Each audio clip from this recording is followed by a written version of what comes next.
Hi, I'm Mike Schroeder, and I'm going to do problem 11 from homework 3.4. And it says it takes 4 hours to drain a tank from the bottom, and it gives the equation y equals 2 times 1 minus t over 4 squared, and where y is the depth of the tank and t is the time in hours. So the first part of that problem, it asks you to find the derivative of this equation right here. So we can say y equals 2 minus t 4 squared. So the first thing that we'll do is we can pull this 2 out because it's just a multiplier. You can say 2 times d over dt of 1 minus t over 4 squared. Now we can use the chain rule. We can say 2 times 2 derivative of 1 minus t over 4 times 1 minus t over 4.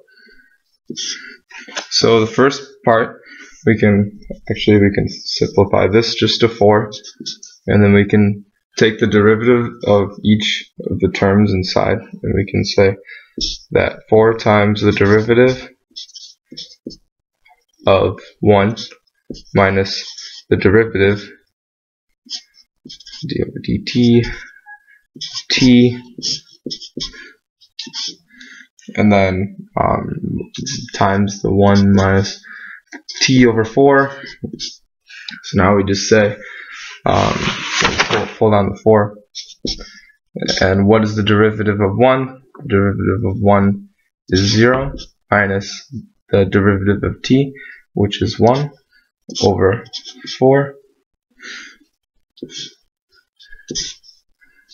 times 1 minus t over 4, and then we can simplify all of that down just to give us the 1 or x over 4 minus 1. So that's our answer for the first part. It says so f prime of x equals x over 4 minus 1. Now the next part, paper out.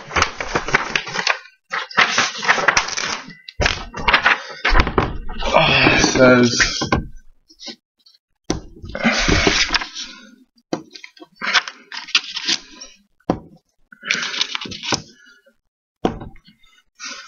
when is the fluid going fastest and when is the fluid going slowest. This part, all you have to do is think about, you just have a tub and there's a hole in the bottom.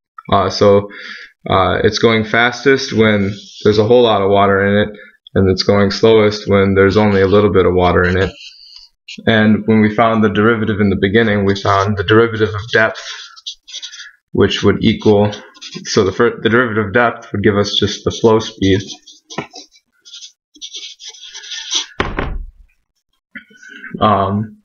So this equation here, the x over 4 minus 1, is equal to the velocity, and it says that in the first box of the problem.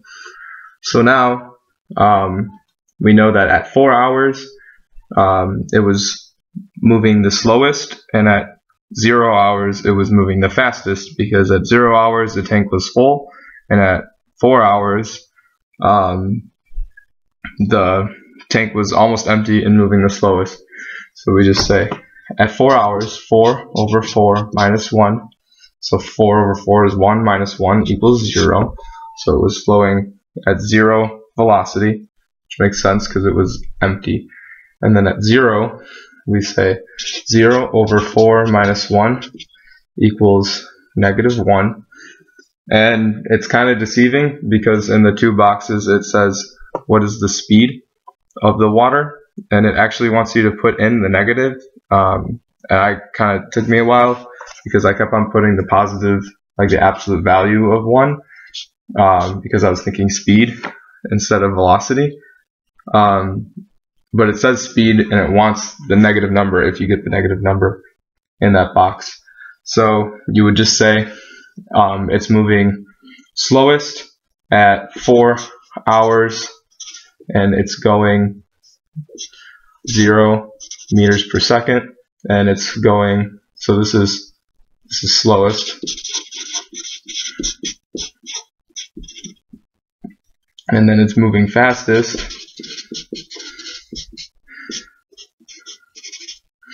at 0 hours, so 0 hours, and it's going -1 meters per second, and make sure you put the negative in. And then it wants you to graph it, so you just plug that into your calculator and you should get something that looks like this, the line, where this is your f of x, or f of t, I guess, and this is your f prime of t, the derivative. So it says as the derivative increases towards 0, alright, so as the derivative increases towards 0, y decreases at a blank rate. So as the derivative increases, the y decreases at a decreasing rate. So some of the video just cut out when I looked at the problem again, but as the derivative increases towards 0, that's this line increasing towards 0, the y, the original equation, decreases at a decreasing rate, because this is decreasing fast and it's going slower and slower and slower and slower and slower. So this is a down arrow, we're at a decreasing rate. And that's the whole problem.